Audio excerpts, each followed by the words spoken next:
É só seguir o exemplo agora, amém? Os que são casados, tá? Vou pontuar aqui, que são casados. Podemos assentar, queridos. Graças a Deus. Digno é o Cordeiro de Deus. Digno é o Cordeiro que a morte venceu. Maravilhosa a graça do Senhor. Maravilhosa é a sua vida em nossas vidas. Maravilhoso é pertencer ao Senhor. Maravilhosa, né, é a bênção do Senhor sobre as nossas vidas. Amém? Eu não quero falar sobre a maravilhosa graça de Deus, mas quero falar sobre a nossa resposta, né, a essa maravilhosa graça. A nossa resposta a sermos servos de Deus, a sermos ouvintes de Deus. Amém? Acho que deu para acordar, né, irmãos? Depois de uma notícia dessa, vocês vão pensar, não, nós já oramos juntos ali, ele já me participou aí dessa novidade. E casamento é uma instituição divina, né? A bênção do Senhor. E sabemos que o casamento, ele passa, né, por esse encaixe na vida dois, onde cada um traz a sua bagagem, as suas diferenças, e aí são forjados, são, né, acrescentados um à vida do outro, e é muito bom. Amém? Eu quero começar lendo com os irmãos 2 de Timóteo, no capítulo 2, o verso 15.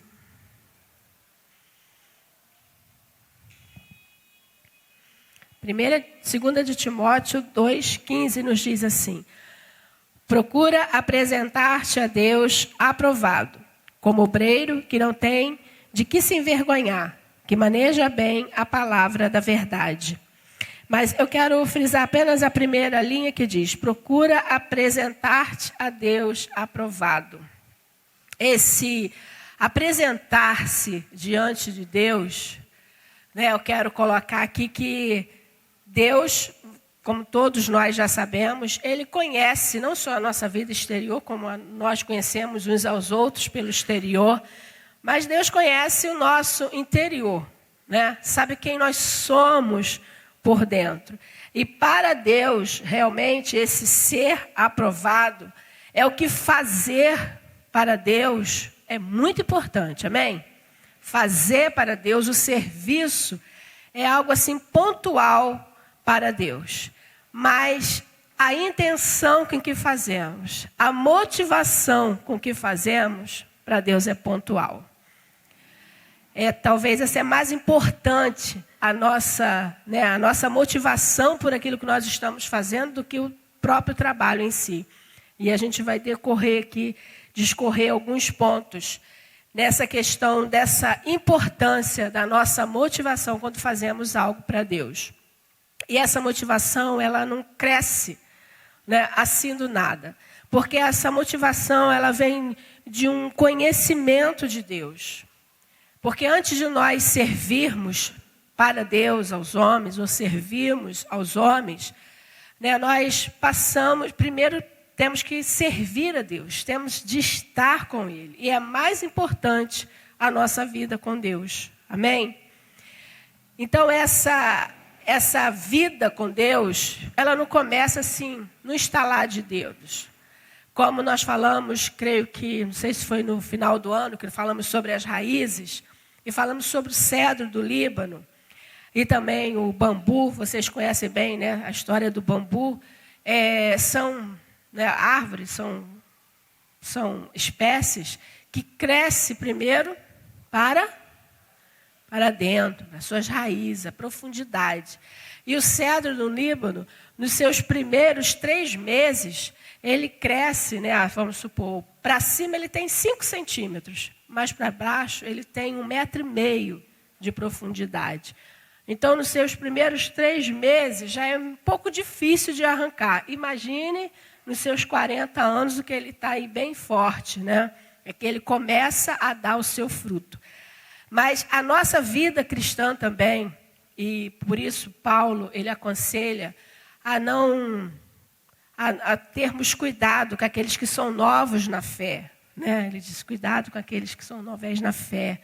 porque não tem ainda uma raiz profunda, não tem conhecimento de Deus, não tem uma vida alicerçada em Deus. Por isso, é como aquela semente que foi lançada, e aí vem os intempéries da vida, vem a dificuldade, vem as afrontas, e aí logo rouba, né, aquela semente, rouba a sua vida com Deus, e aí logo se é levado. Amém? Vocês estão entendendo bem?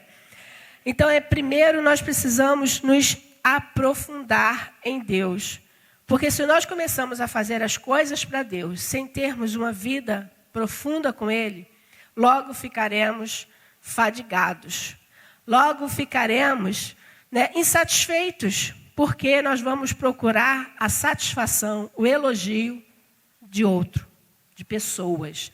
Vamos procurar, talvez, um incentivo, né, um tapinha nas costas, bom louvor, boa palavra, que oração tremenda, né? E isso vai crescendo, né? Vai se agigantando, e dentro de nós vai criando também um altar que não é para Deus, é altar humano, para nós, pessoal, e isso faz com que nós vamos cair no decorrer da vida. Então, a primeira coisa que nós precisamos fazer para apresentar-se a Deus aprovado é termos essa vida diante dele, é termos esse sentimento de adorar a Deus, essa profundidade de conhecer quem é o nosso Deus, quem Ele é.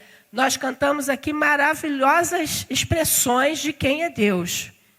Quem é este, não é isso? Que faz o mar se acalmar, que transforma todas as coisas. Nós cantamos as grandezas de Deus. Mas lá em 1 Samuel 16,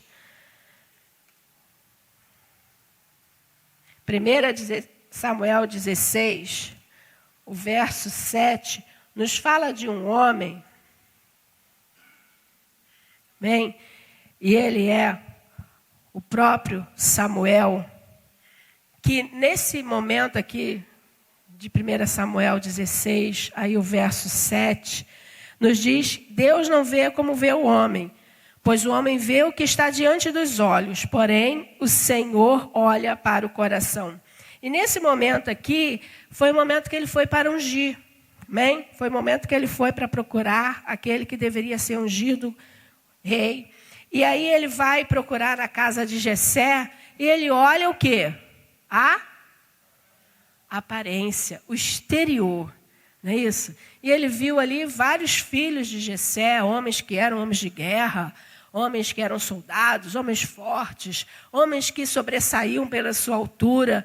Mas esse homem, né, um homem que era instrumento de Deus, um sacerdote de Deus, até ele nesse momento aqui, ele se confundiu, mesmo tendo conhecimento das coisas de Deus. Mas a sua sensibilidade ao próprio Deus, o seu discernimento de entender o que Deus queria falar com ele. Não, Samuel, peraí, ainda não é esse. Vai com calma, Samuel. Né? É importante, então, essa profundidade para saber o momento que às vezes nós estamos deslizando nas nossas escolhas. Deslizando, às vezes, no nosso olhar, né, no nosso julgamento, naquilo que nós julgamos ser bom, aparentemente, e não é bom, tão bom assim como Deus deseja que seja. Amém? Então é necessário que nós conheçamos esse Deus, que como Samuel, ele jamais erra. Jamais ele tem esse pensamento de julgar pela aparência.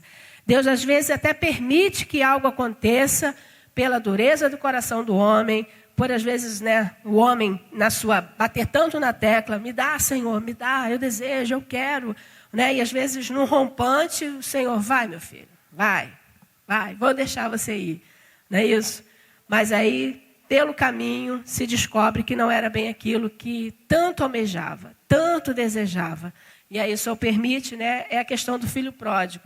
E aí volta. E o Senhor está sempre de braços abertos, esperando aqueles que reconhecem que tiveram uma má escolha e que voltam pelo caminho.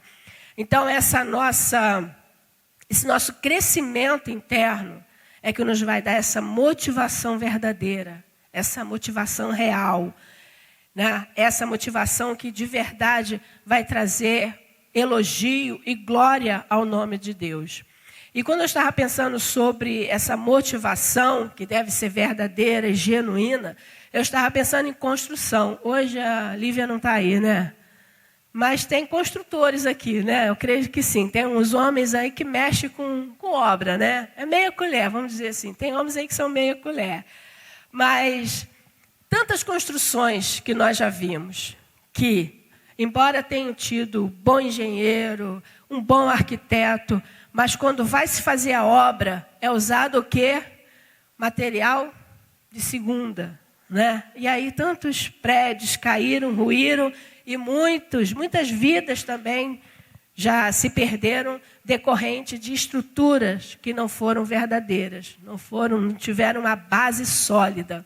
Então, da mesma forma, a nossa vida precisa ter essa base sólida, genuína, verdadeira, para que não venha desmoronar com o tempo, né? Seja algo verdadeiro, seja algo genuíno, seja material de primeira, vamos dizer assim, tá? Seja um material de primeira que esteja no teu coração, no meu coração. Seja, tem até gente que está rindo, que está entendendo o meu vocabulário, né? Espero que sim.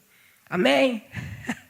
Então, essa nossa motivação, queridos, ela é crucial para que nós sejamos esse obreiro aprovado por Deus.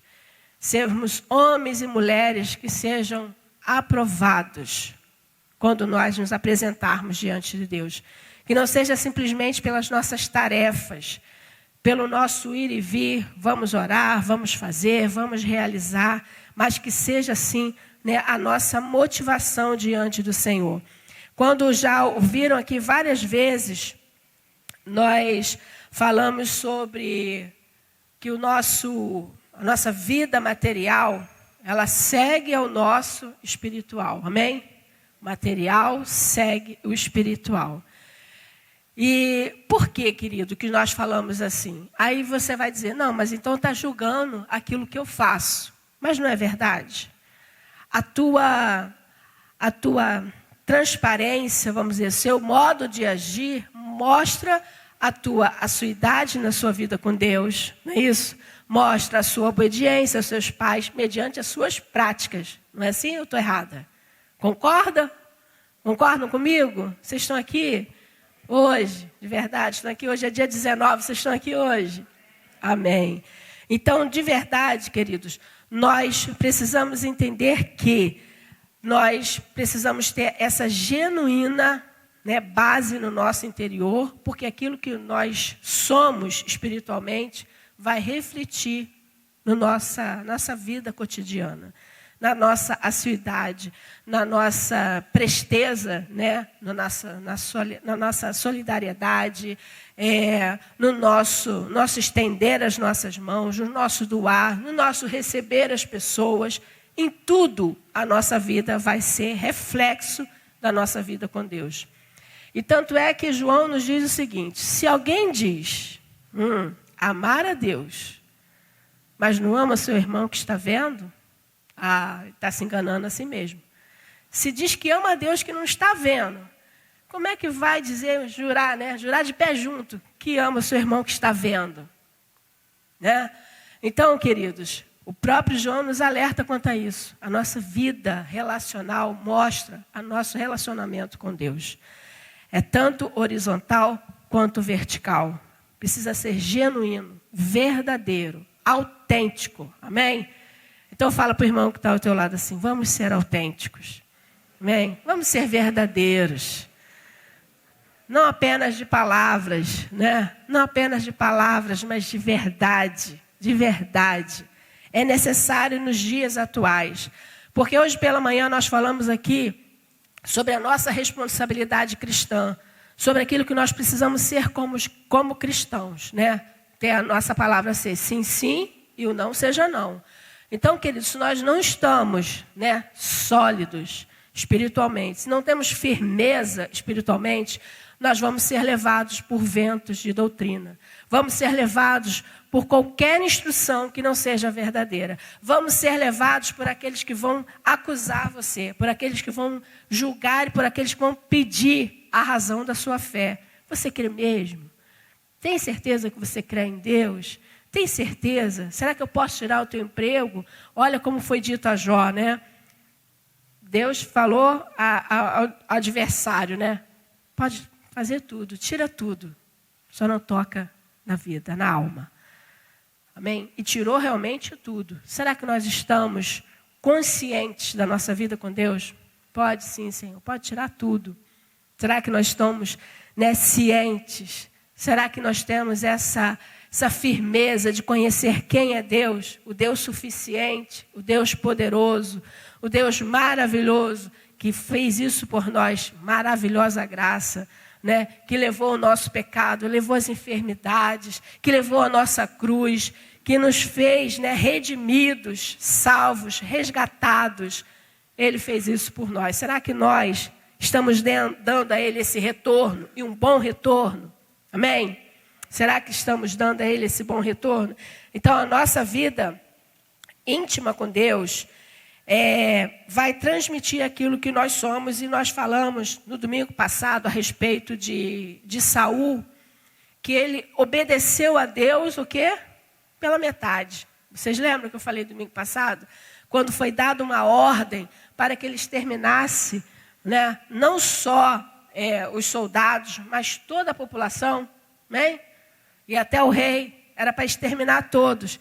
Ele obedeceu pela metade. Ele ainda deu um retorno. Olha, eu fiz tudo, mas ainda trouxe o rei de presente, vai ser nosso escravo, né? Mas ao cabo, não sei se vocês leram, né, Samuel, indignado com aquela resposta, ele dá cabo da vida do rei, né? Ele, assim como a espada, assim como a sua espada deixou mães e deixou tantos órfãos, também essa espada vai deixar a tua mãe chorando, né? Vamos dizer assim. Então, eliminou o rei pela espada de Samuel. Ele estava indignado por essa meia resposta, essa meia obediência que Deus não deseja.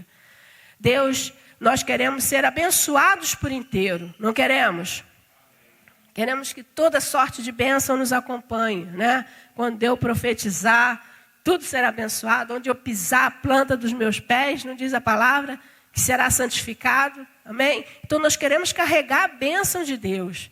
Mas também precisamos levantar bem alto o nome de Deus. Há um hino no cantor cristão que fala sobre isso. O estandarte da igreja, o estandarte não é um logotipo, não é um letreiro na frente. O estandarte da igreja é o nome de Jesus. Amém? Aquilo que nós levamos, a nossa bandeira é Jesus. Amém? Então nós precisamos não só obedecer, mas obedecer de verdade. A motivação de Saul, como nós falamos aqui, era de ficar bem diante dos soldados. Não, eles quiseram, né? Eles acharam legal. E ele queria ficar bem entre aqueles que elogiavam ele. Por aqueles que ele estava no domínio, no poder. Mas quem era o comandante geral não era ele. Não eram os soldados. O comandante geral era Jesus. Era o próprio Deus. Amém? E ele, né, se deixou levar pela motivação. Como eu disse aqui atrás. Pelo engodo do coração. Pela satisfação própria. Né? Se deixou levar por aquilo que, por um tempo, a glória é passageira. Como se diz lá em Tiago 1, o verso 11.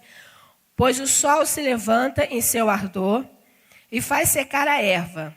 A sua flor cai e a beleza do seu aspecto perece. É desse jeito.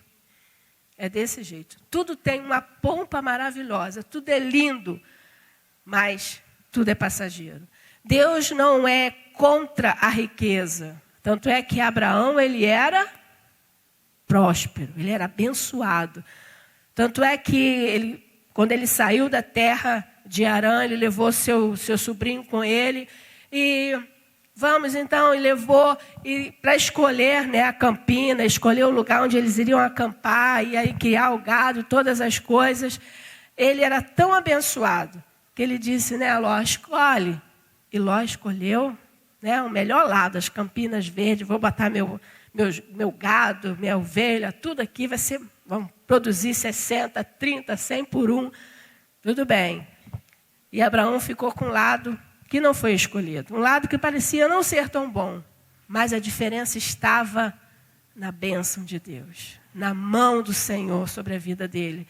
E ele prosperava. E tudo que ele fazia, prosperava. Amém? Então Deus não é contra a riqueza, mas não podemos colocar o nosso coração. Porque tudo, como se diz aqui, é passageiro. Como a glória de Saul. Amém? Toda aquela pompa, todo o seu reinado foi passageiro pela desobediência. Então nós precisamos voltar a nossa vida para Deus e ter esse compromisso pessoal com Ele, íntimo. Não só pessoal, íntimo, mas ser também constante. Lá em 1 de João 2,17 diz assim: aquele que faz a vontade de Deus permanece para sempre. Quantos querem permanecer para sempre? Então fala para o irmão que está ao teu lado. Obedece ao Senhor. Faça a vontade de Deus. Amém? Como eu estava dizendo a respeito da motivação, lá em 2 Samuel 6,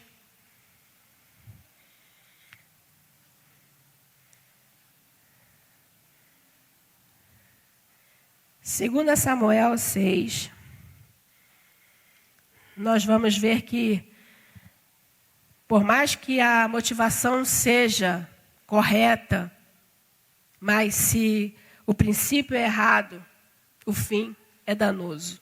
Amém?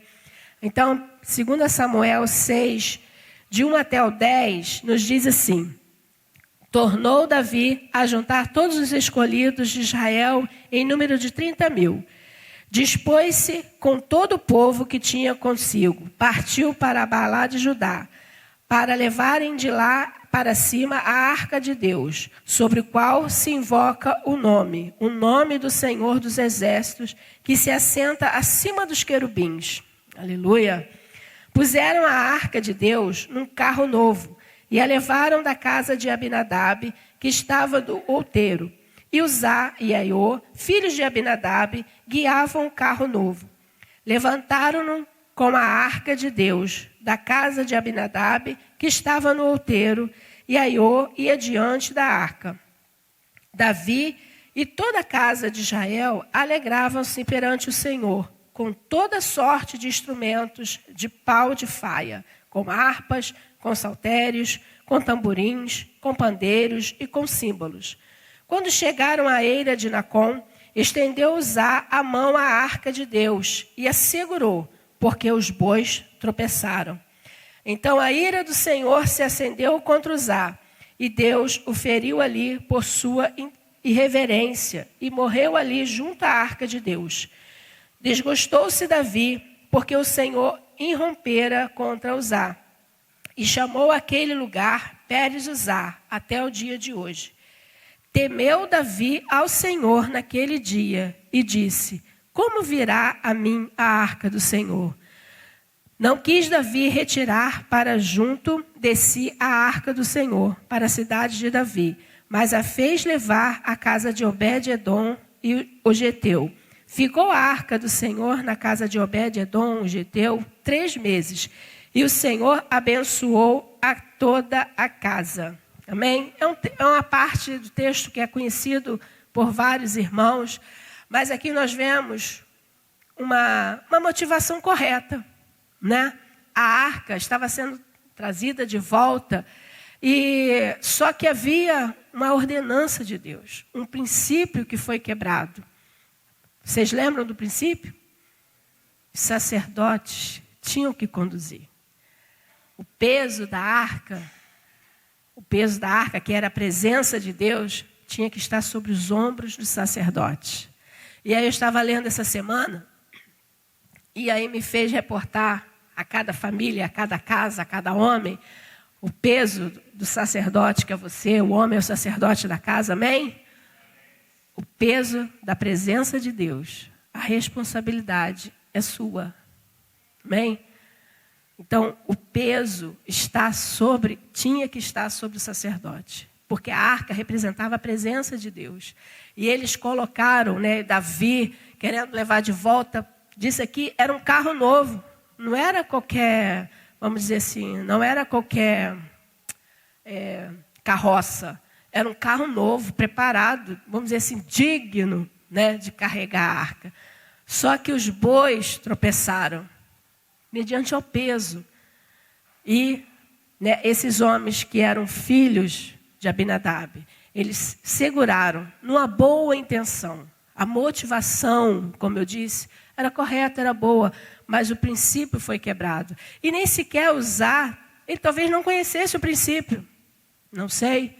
Mas, mediante a ser filho, né, de Abinadab, de ser um sacerdote, ele também tinha conhecimento.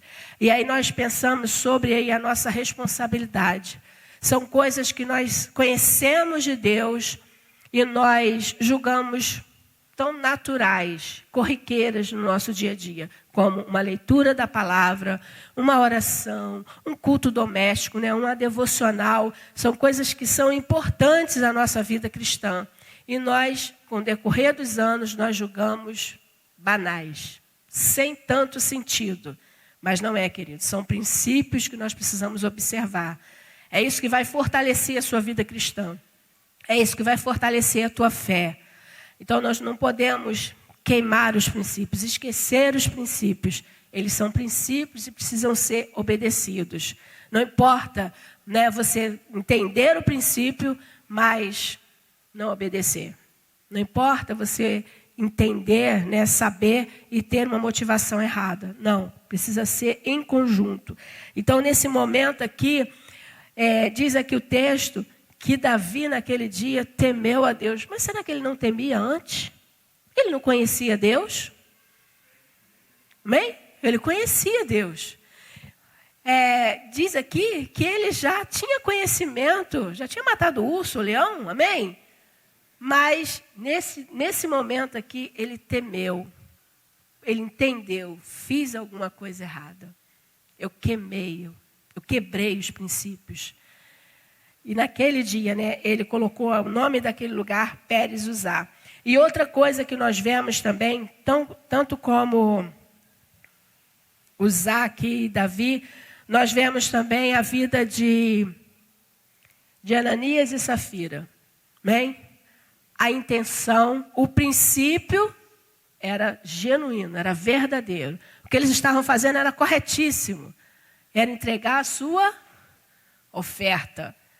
Mas a motivação não era verdadeira, não era legítima, porque a intenção era para que todos pudessem ver. A intenção era, porque, vamos dizer assim, né? Todo esse lado aqui veio à frente e entregou sua oferta, e aí só a Luciana não veio entregar. A Luciana, não, todos foram entregar, eu preciso entregar também. Ainda que seja um envelope vazio. A Luciana vai lá entregar a oferta, um envelope vazio. Mas todos foram, né? Então ela quer fazer, mas não porque ela desejou fazer. Ela fez porque queria estar bem mediante os outros. Então a intenção de Ananias e Safira, né, era errada. Os princípios eram verdadeiros, mas a motivação é errada. Então, queridos, quando nós estamos para fazer algo para Deus, nós precisamos prestar atenção. Qual é a nossa motivação? O que tem dentro, ou cheio do nosso coração? O que nós estamos fazendo para Deus é legítimo? E aí, quando nós somos inquiridos por Deus, a ser aprovado por Ele, o primeiro lugar para ser aprovado por Deus é quando diz lá em Mateus 6,16, quando você for orar, entra no teu quarto, fecha a tua porta, ora ao teu Pai que está em secreto, e o teu Pai que te vê em secreto, Ele vai te recompensar publicamente. Porque é no teu quarto, né, que você fala tudo que você é, tudo que você não é, tudo que você quer ser, tudo que você mentiu, tudo que você... né? Então, é no seu quarto diante de Deus, é que você é sincero, é que você rasga o seu coração. É no seu quarto que é a sinceridade. É no seu quarto que você se expõe. É no seu quarto que você usa a sua sinceridade para Deus. É no seu quarto que Deus te conhece, porque está só você e Ele. E é no seu quarto também que Ele vai saber se você está dizendo toda a verdade, porque Ele só tem você e Ele. Se você mente para Ele, enganoso, né? Está tentando mentir para quem? Como diz o salmista no Salmo 139, quando você estava sendo gerado, Ele te conhece. Sem que você fale uma palavra. um A. Ele sabe que você está pensando em falar. Ele já sabe. Amém? Grande é o nosso Deus. Nós precisamos temer e tremer diante dele. Ele é tremendo, ele é bom, misericordioso, mas ele é justiça. E aí ele conhece, né, a nossa intenção e ele diz que nós devemos nos render a ele, estar diante dele em sinceridade. E muitas vezes, né, nós tentamos ser até fingidos ou mentirosos para o próprio Deus, enganando, né, dizer quem nós somos. E aí o Senhor deseja que nós sejamos verdadeiros conosco mesmo. A respeito ainda de Davi, 1 Samuel 17 nos diz assim: disse mais Davi: o Senhor me livrou das garras do leão e das garras do urso, me livrará também das garras desse filisteu. Então disse Saul a Davi: vai e o Senhor seja contigo. E mediante essa questão aqui, Davi tinha tanta confiança nesse momento, é porque ele conhecia o Deus. Deus já tinha livrado ele e não livrou mediante a plateia. Livrou ele e o próprio Davi sós. Amém? Então ele sabia que Deus era poderoso. Não era a capa, não era o escudo, não era a espada de Saul, não era nada das armas humanas que poderia vencer aquele que estava condenando e afrontando o povo de Israel. Mas era no nome do Deus Altíssimo. Amém?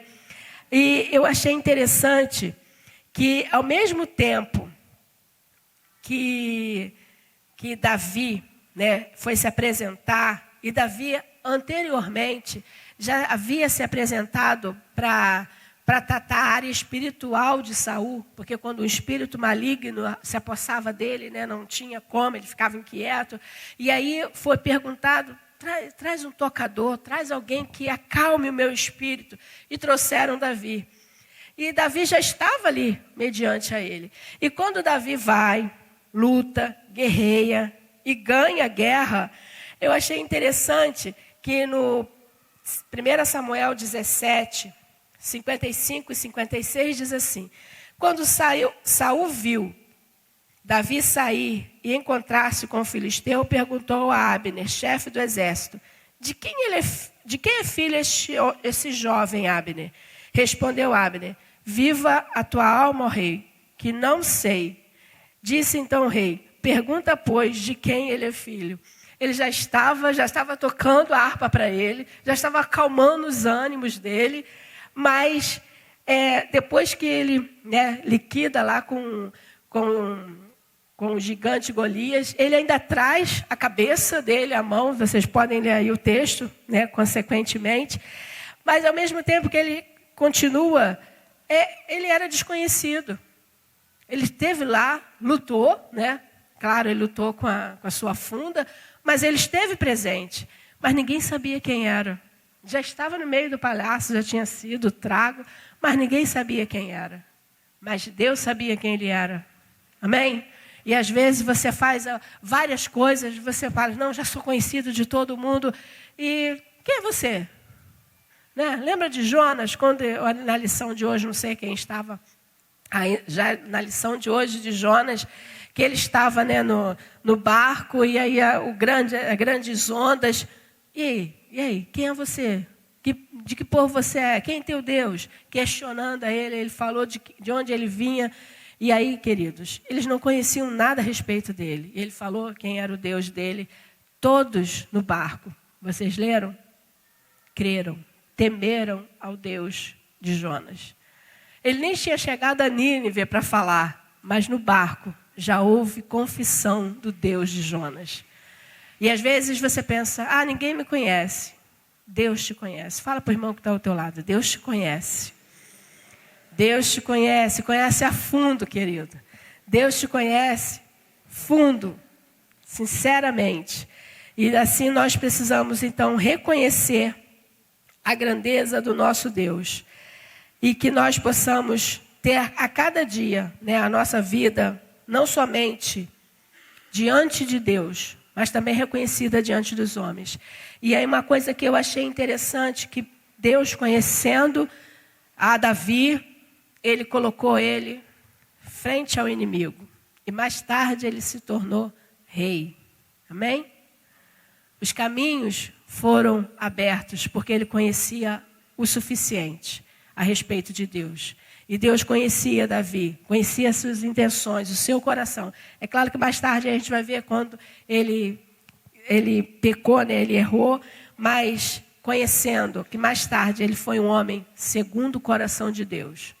Porque ao mesmo tempo que ele pecava, ao mesmo tempo que ele quebrava, vamos dizer assim, algum princípio, ele também sabia fazer o caminho de volta. Ele reconhecia o seu erro e como filho pródigo, eu pequei, preciso voltar, preciso me consertar diante de Deus.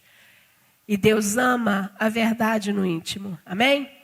Ele ama a verdade no íntimo. E aí ele faz de verdade que a bênção seja acrescida sobre as nossas vidas. E aí essa verdade que Deus precisa conhecer, que é a nossa vida de arrependimento, de transformação, nos diz assim: arrependimento é traduzido da palavra grega metanoia, que significa mudança de mente e de propósito. É quando você resolve mentalmente e com absoluta determinação: este erro que eu fazia, não vou fazê-lo mais. As tentações a que eu cedi a minha vontade, não vou ceder mais. Nem que tenha que suar sangue. Mudei minha motivação, disposição, direção e mentalidade. Esta é a genuína dimensão do arrependimento. É quando nós realmente mudamos tudo que é em nós. Muda a regência. Amém? Muda a regência. Aquilo que eu fazia, não faço mais. Isso é importante, porque Deus ama, como eu disse, a verdade no nosso interior. Amém? E há coisas, como eu disse, de estar no nosso quarto, que é, como eu disse aqui, o altar para Deus, que só você e Deus sabe, aquele altar, aquela oferta que você está entregando a Deus.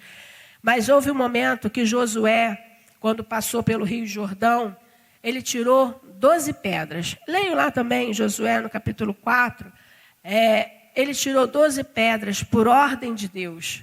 Quando o povo fosse passar e os sacerdotes tivessem, molhassem os seus pés, as águas iriam se abrir e os sacerdotes ficariam parados no meio do Jordão.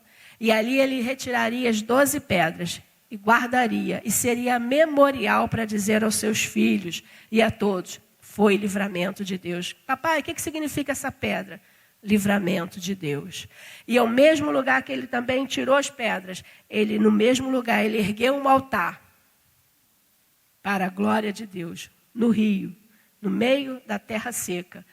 Mas ali, quando as águas voltaram, aquele altar de glória a Deus, ninguém pode ver mais, mas Deus vê. Amém? Deus viu a sinceridade de Josué, de erguer um altar dizendo: nós passamos em terra seca. Há um altar ao nosso Deus. Então, queridos, há coisas que você oferece a Deus que ninguém vê, só você e Deus, mas também precisa ser oferecido. E há momentos que a sua vida precisa ser também exposta, visível. Há momentos que esse altar, essa entrega, precisa ser visível, todos vão ver. Então, mas que seja só você e Deus, seja publicamente, que sempre seja com a motivação certa, amém? E com os princípios certos, verdadeiros, porque assim nós seremos abençoados e que nós sejamos realmente homens e mulheres aprovados por Deus. A tia Patrícia está aí, não sei se tem outra professora, mas eu tenho certeza que em meio à sua turma, ela não gosta de dar 0 para ninguém. Gosta de Patrícia? Você quer dar 10, quer dar 10, ou se pudesse dar até 12, né? 10 com louvor, não é isso? E assim que Deus, Ele olha para nós assim: poxa, Luciana, estou usando a Luciana hoje, né? Poxa, Luciana, queria te dar 10, minha filha, mas vou ter que te dar 7,5, né? Deus fazendo aí a nossa vida como um teste, como uma prova, Ele quer dar a cada um de nós a nota máxima, aprovado, não repetente.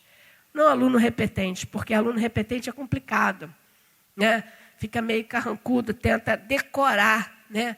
decoreba, né? Tenta decorar a prova para fazer, tirar 10, e aí continua, né? Não consegue passar, porque não é por ser decoreba, precisa aprender, principalmente se for matemática, né? Precisa aprender um pouquinho mais. Então, queridos, que nós possamos realmente ser reconhecidos por Deus como homens e mulheres aprovados, que não tem do que se envergonhar. Vamos ficar de pé e vamos adorar o Senhor com cântico.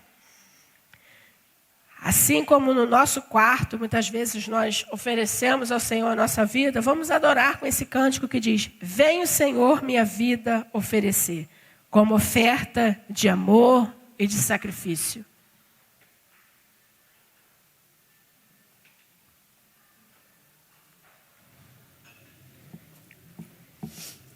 Para adorar o Senhor, para cumprir o propósito do Senhor, foi que Ele nos criou. Para isso existimos. Amém? E para isso existimos, eu quero perguntar, né? A igreja evangélica existe para quê, meus queridos? Para funcionar a religião, uma comunidade de amor, onde Deus se manifesta através de relacionamentos comprometidos e saudáveis, formação bíblica e prática, cultos participativos e transformadores, que glorificam a Deus, edificam o corpo de Cristo e alcançam o mundo para Ele. Amém. Então, queridos, onde Deus se manifeste através de louvor, através da palavra, através da oração, e que cada dia o nosso coração seja quebrantado em cumprir a vontade de Deus. Amém? Vem, Senhor. Vem, Senhor, minha vida oferecer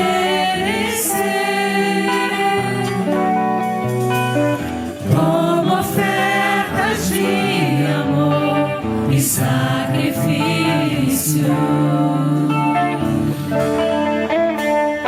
Quero minha vida a te entregar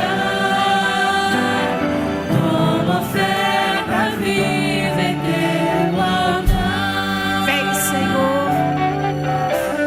Vem, Senhor, minha vida oferecer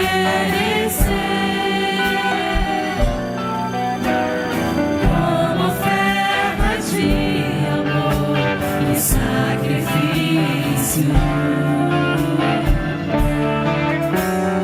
Quero minha vida a te entregar como oferta viva em teu altar. Pois pra te adorar foi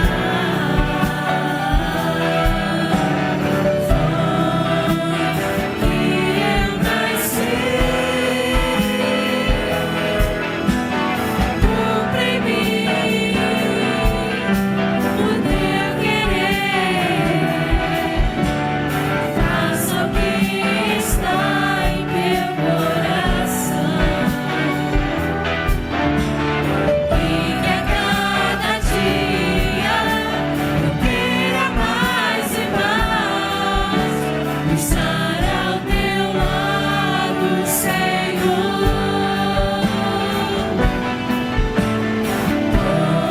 Pois pra te adorar foi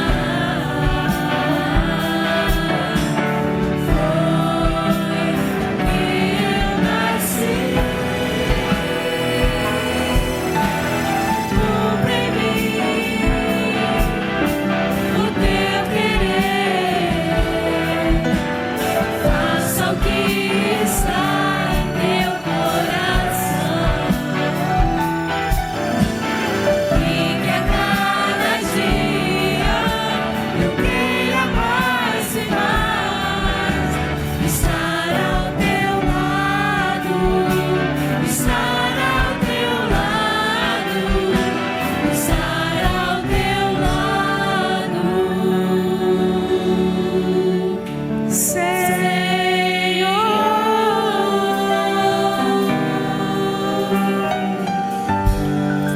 Aleluia. Nós te bendizemos, Pai.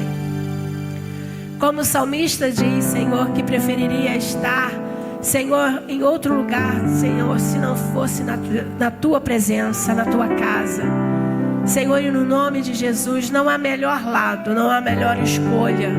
Não há, Senhor, braço forte, Senhor, que possamos estar seguros se não for o teu, Pai. E no nome de Jesus Cristo, nós queremos mais uma vez clamar sobre as nossas vidas. Senhor, que seja quebrado dentro de nós, Senhor, todos os nossos achismos, Senhor, toda a nossa suposição, toda a nossa superioridade, Pai, mas que Tu prevaleças, Senhor. Senhor, eu sei, Senhor, e nós sabemos, Pai, que Tu és maravilhoso, Tu és grandioso, Pai. E, Senhor, nos ensina a cada dia esse caminho. Senhor, nós temos tantos exemplos de homens que falharam contigo. Temos também exemplos de homens, Senhor, que não negaram a sua fé, não negaram princípios. Senhor, e no nome de Jesus Cristo, nós te pedimos que no dia que se chama hoje, Pai, que a cada dia, Senhor, nós possamos ter essa intimidade, esse conhecimento de Ti que nos constranja, assim como Davi, que já te conhecia, mas temeu a Ti, Senhor. Que a cada dia haja temor no nosso coração, que a cada dia, Senhor, haja tremor, Senhor, diante de Ti, pois Tu és justo. Tu és o mesmo, Senhor, que fulminaste, Senhor, a Uzá, Ananias e Safira, homens, Senhor, que fizeram, Senhor, parecia tão real, tão verdadeiro, Pai. E no nome de Jesus nós te pedimos, nós não queremos, Senhor, andar, Senhor, mortos diante de Ti, sem vida espiritual. Renova-nos, Pai, por amor do Teu nome. Torna, como diz o salmista, a dar alegria do Teu Espírito Santo. Torna a dar, Senhor, a paz, Senhor, que vem de Ti. A paz que o mundo não dá, Senhor, que nada, nem trabalho, nada pode, Senhor, ó Deus, sobrepujar ou solucionar, Senhor, ou, Senhor, nos satisfazer se não for a Tua presença, a Tua graça. Senhor, e no nome de Jesus, nós deixamos cada vida, cada lar diante de Ti. Que seja manifesto, Senhor, o Teu poder, Tua graça, Senhor. Que seja realmente estabelecido assim na terra como é no céu a Tua vontade. Senhor, no nome de Jesus, Senhor, quebra, Senhor, os nossos corações. E que cada dia, Senhor, seja realmente um altar de glória ao Teu nome. Um altar que Tu conheces, mas um altar também, Senhor, que todos saibam que nós somos Teus. Senhor, que o Teu nome, Senhor, é glorificado em nossas vidas. No nome de Jesus, Senhor, nós deixamos a Tua bênção sobre cada família. Que essa semana, Senhor, que para muitos serão semanas, Senhor, talvez de dúvidas. Senhor, para alguns, Senhor, serão semanas incertas, ó Deus. Serão momentos de estar ao médico ou não. Mas sobre tudo que irá nos ocorrer, Senhor, nós te pedimos que a Tua presença, que a Tua graça, Senhor, seja conosco. Senhor, e que saibamos que Tu és Deus conosco, Pai. No nome de Jesus, Senhor, nós oramos, te agradecendo por tudo que Tu has de realizar, porque Tu fazes perfeito, Tu fazes para a Tua glória. Nós oramos, crendo e esperando em Ti, no nome de Jesus Cristo. Amém. Que assim seja, amados, que seja uma semana. Nós realmente não sabemos o dia de amanhã, mas o Senhor sabe. Que nós possamos nos apegar a Ele, cada dia das nossas vidas. Que a graça e a paz do Senhor seja com cada um de vocês. No nome de Jesus.